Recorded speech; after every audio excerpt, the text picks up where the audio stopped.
Welcome back guys in gems of physics amazing session जहाँ पे we are gonna discuss rotational motion, a topic which would give you 100% probability. Okay, like अगर आप देखने जाओगे तो ये पर्टिकुलर टॉपिक में से हर साल कोई ना कोई एक क्वेश्चन तो एटलीस्ट आया. इफ़ यू आर लकी आपको दो दो क्वेश्चंस तो मिल ही जाएंगे. जैसे 19 में देखो, 18 में देखो, 17 में देखो, 16 के दो पेपर में देखो, 15 देखो, तो ऑलमोस्ट ये सारे ईयर्स में दो क्वेश्चन आ ही चुके हैं ये टॉपिक में से रोटेशनल मोशन के.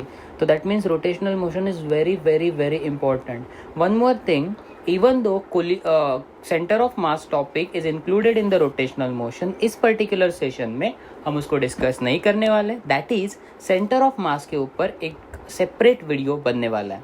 ओके, नाउ कौन से टाइप के ऊपर आपको फोकस करना है. The first one is rolling motion. इसके ऊपर बहुत बार क्वेश्चन आया है. And when I'm talking about rolling motion, I'm talking about kinetic energy of rolling, which is given as half mv square in the bracket 1 plus k square upon r square, k being radius of gyration. तो आपको कोई भी object rolling के लिए बोल सकते हैं. For example they could give you cylinder, तो आपको मालूम होना चाहिए for cylinder k is actually r by root 2, and for disk it is same.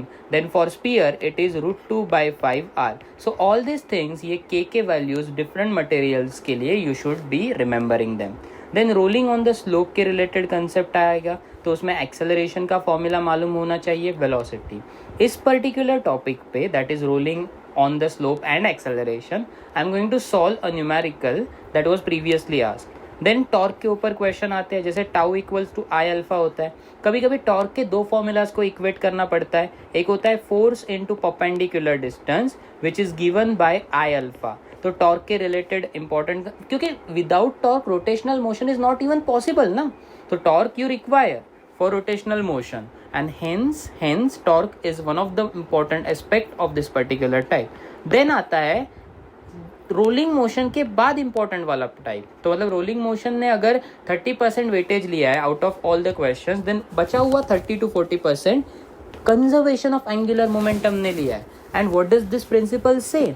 if external torque acting on the system is zero, what I'm saying, external torque acting on the system is zero, then angular momentum, that is L, is always conserved. That means L1 will be equals to L2. Now you know that angular momentum is given by I omega. So I omega constant अगर हुआ तो indirectly I is inversely proportional to omega. Same principle is used by ballet dancer, athletic swimmers जो Olympic में swim करते हैं, rolling करते हैं etcetera, वही सारे लोग इसी प्रिंसिपल का यूज करते हैं. तो इसके ऊपर थियरी क्वेश्चन भी आ सकता है, देन न्यूमेरिकल क्वेश्चन आ सकता है, बैले डांसर के ऊपर क्वेश्चन आ सकता है, something like that, but based on this principal.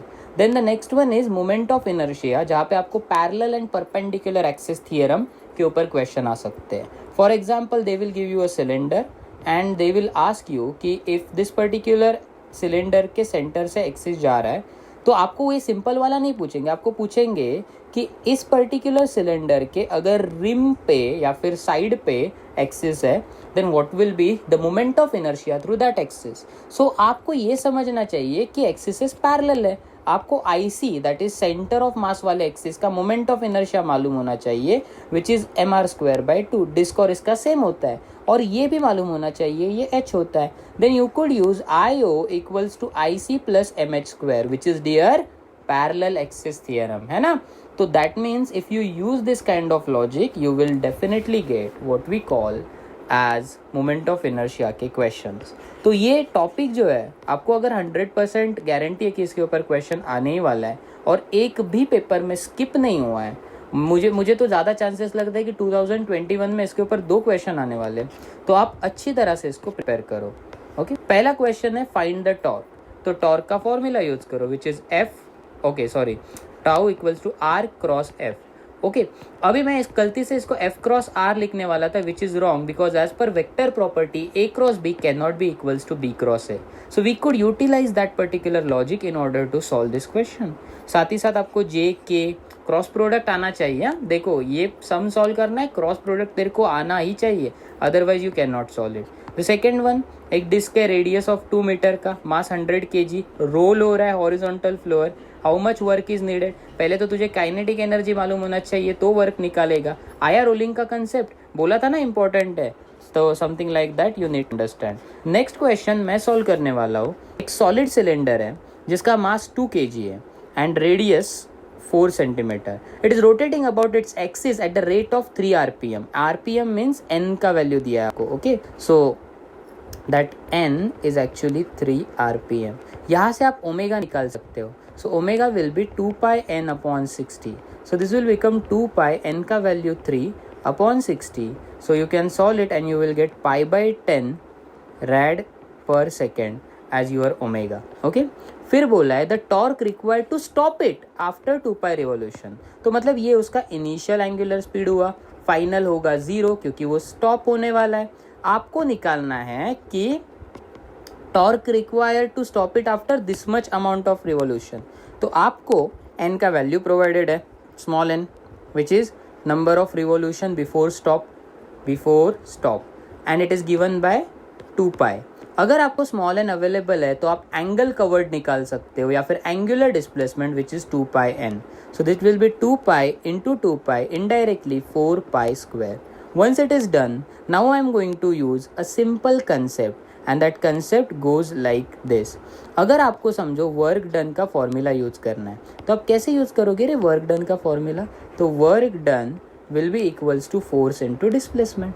अगर एंगुलर के केस में बात करोगे तो लीनियर में जैसे फोर्स होता है, एंगुलर में टॉर्क होता है, एस के जगह there will be theta. So tau theta is the answer. Tau sir, but how can we find out tau. Tau is I alpha as already discuss. देखो ये टॉर्क का भी आ गया ना. देन अल्फा के जगह you could write omega 2 minus omega 1 upon time into theta. क्या हमारे पास टाइम प्रोवाइडेड है आफ्टर 2 pi रिवॉल्यूशन?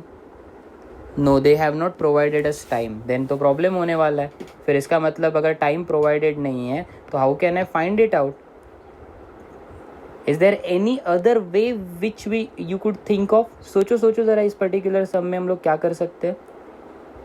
अगर ये वर्क नहीं कर रहा है तो मैं वर्क डन का दूसरा फॉर्मूला यूज करूंगा. Okay, and that particular formula will be same I alpha, but this time I'm gonna replace I with something else and that is I'm going to use ये वाला formula omega 2 square equals to omega 1 square plus 2 alpha theta. वो equation है ना v square equals to u square plus 2as, वो वाला logic है. Now since there is a क्या बोलते हैं स्टॉपिंग मोशन हैपनिंग या फिर स्टॉप होने वाला है तो डिसेलरेशन होगा तो माइनस. ओमेगा 2 इज 0, ओमेगा 1 कितना है, ओमेगा 1 पाई बाई 10 है तो पाई बाई 10 का square pi square upon 100 minus 2 alpha theta. So 2 alpha theta if you take it to the other side this will be pi square upon 100. From over here you could easily calculate what? You could easily calculate the required alpha. Okay, तो या फिर आप हाँ चलो alpha ही निकाल देते. तो alpha will be pi square upon 2 theta into 100. But do you remember theta कितना आया था 4 पाई स्क्वायर. तो I could put it over here pi square upon 4 pi square, sorry 2 already बाहर था तो it is 2 into 4 pi square into 100. Pi square will be cancelled and this is the value of alpha that you get. Now use tau equals to I alpha. Okay, अभी आपको moment of inertia अगर cylinder का निकालना है तो it is M R square upon 2 into alpha. तो m का value कितना दिया है सिलेंडर का mass 2 kg, radius 4 centimetre square है तो दिस इज 2 इंटू 4 इंटू 10⁻² का स्क्वायर अपॉन 2 इंटू ऑब्वियसली अभी जो अल्फा आपको आया है वो अल्फा आप इस इक्वेशन में सब्सटीट्यूट करोगे which is 1/2 into 4 into 100. Once you solve this particular question, you will get final answer as 2 into 10⁻6 Newton meter. I know this particular sum was little bit tricky, but अगर इसी साल के आप question देखोगे जैसे 9 and 21 तो एक question ये जो है 9 क्वेश्चन वो जल्दी फटाफट सॉल्व हो जाएगा. 21 में थोड़ा टाइम लगेगा एंड उसी 2019 पेपर में बहुत सारे थियरी क्वेश्चन भी आए थे. बोलने का पॉइंट ये है कि आपको थियरी क्वेश्चंस मिलेंगे जहाँ पे आप टाइम सेव कर सकते हो. वो टाइम ऐसे क्वेश्चंस में यूटिलाइज करना है बट रोटेशनल मोशन को करके स्किप नहीं करना है. फिर ये आ गया आपका कंसेप्ट अगेन वर्क रिक्वायर्ड के रिलेटेड. फिर सॉलिड स्पीयर है, रोटेटिंग फ्रीली बोला है. ओके। देन आपको क्या बोला है, स्पीयर के लिए कौन सी क्वांटिटी पड़ेगी, बेसिक नॉलेज। फिर ये रोलिंग मोशन आ गया देखो। फिर उसके बाद नेक्स्ट क्वेश्चन के लिए आपको परपेंडिकुलर एक्सिस थ्योरम अप्लाई करना पड़ेगा। फिर नेक्स्ट वाले क्वेश्चन के लिए tau equals to F R and tau equals to I alpha, दो फॉर्मूलाज को इक्वेट करके आपको निकालना पड़ेगा कि एक्सेलरेशन कितना होगा। ओके, के जगह एम ए लिखो, मतलब ऐसे बहुत सारे वेरिएशन है। फिर यहाँ पे conservation of angular momentum use करना है नेक्स्ट सम के लिए। स्क्रीनशॉट लेते जाओ क्वेश्चंस के, ये आपको ट्राई करने हैं, I am not gonna solve this questions. फिर ये देखो, ये सॉलिड स्पीयर का क्वेश्चन है और दोनों रोल हो रहे हैं, तो मुझे रेशियो निकालना है kinetic energy of sphere to the kinetic energy of cylinder. फिर ये डिस्क का केस लिया है और आपको बोला है कि कौन सा जल्दी पहुंचेगा। मतलब अगर समझो आप वैसा एक स्लोप ले रहे हो और ये इंक्लाइंड प्लेन से रोल हो रहा है, तो कौन सा जल्दी पहुंचेगा। अभी वो तो वेलोसिटी के फॉर्मूला के ऊपर डिपेंड है, जिसका वेलोसिटी ज़्यादा वो जल्दी पहुंचेगा। तो वेलोसिटी का फॉर्मूला आप स्टडी करो, you will gate final answer. Conservation of angular momentum है, बट यहाँ पे कुछ अलग कंसेप्ट यूज होगा, तो आप अच्छे से पढ़ लेना।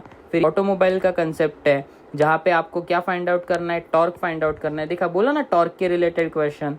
फिर यहाँ पे देखो, यहाँ पे कौन सा क्वेश्चन क्या निकालना है आपको, point masses are placed opposite end of work required. फिर वर्क का क्वेश्चन आ गया, तो वर्क के ऊपर भी क्वेश्चंस आ रहे हैं, ये मुझे दिख रहा है। फिर ये नेक्स्ट वाला क्वेश्चन देखो, दिस पर्टिकुलर क्वेश्चन में भी आपको दो ऑब्जेक्ट दिए और दो ऑब्जेक्ट रोल, नहीं ये वाला एक्सेलरेशन का क्वेश्चन है, जो as I promised we are gonna discuss right now. तो आपको पता है एक्सेलरेशन के केस में ये क्वेश्चन कैसे सॉल्व करना है। पहली बात, the ratio of acceleration for a solid sphere rolling down an inclined of angle theta without slipping and slipping down on inclined without rolling will be what। तो पहले केस में दो सिनारियो है, पहले केस में ऑब्जेक्ट रोल हो रहा है और स्लाइड नहीं हो रहा है, तो ये रोल होके आ रहा है। तो ऐसे केस में उसका acceleration given by g sine theta upon 1 plus k square upon r square. But since it is a sphere, तो स्पीयर के लिए के का वैल्यू होता है या फिर के स्क्वायर का वैल्यू होता है 2/5 R square. Once you substitute it, you will get a equals to g sin theta 1 plus 2/5। आप इसको सॉल्व करोगे, आपको एक्सेलरेशन मिलेगा रोलिंग वाला, तो इसको मैं AR बोलता हूँ। सेकेंड केस में ऑब्जेक्ट विदाउट रोलिंग स्लिप मार रहा है, मतलब स्लाइड हो रहा है, और स्लाइडिंग एक्सेलरेशन अगर रिजॉल्व करोगे, फॉर एग्जाम्पल नॉर्मल केस में वो ग्रेविटी के वजह से नीचे आना चाहिए था, नहीं ऐसे नहीं करते। अगर आप स्लाइडिंग एक्सेलरेशन देखोगे तो वो g sine theta upon 1 plus, same formula use करके बताता हूँ आपको। बट जब स्लाइडिंग मोशन होता है तो रेडियस ऑफ गायरेशन इन्वॉल्व ही नहीं है, क्योंकि ऑब्जेक्ट रोल ही नहीं हो रहा है for sliding. So that's why K का वैल्यू 0 और स्लाइडिंग हो जाएगा जी साइन थीटा। आपको रेशियो निकालना है AR एंड AS का। Now you guys are smart enough to find it out. G sine theta upon नीचे हो जाएगा 5 + 2 7/5 एंड अपॉन में यहाँ पे हो जाएगा g sine theta. So once you cancel it, the final answer that you get from this particular question will be 5/7। तो ऐसे तरह से हम लोग इसको सॉल्व कर सकते हैं। और वेरिएशन वाला क्वेश्चन है, ये भी देखो रोलिंग वाला क्वेश्चन है, आपको गेस करना है कि ऑब्जेक्ट कौन सा है। आप के का वैल्यू फाइंड आउट करो, you will get what you are looking for. That's it for this video. मिलते हैं नेक्स्ट वीडियो में और इंटरेस्टिंग कंसेप्ट के साथ, तब तक के लिए बाय।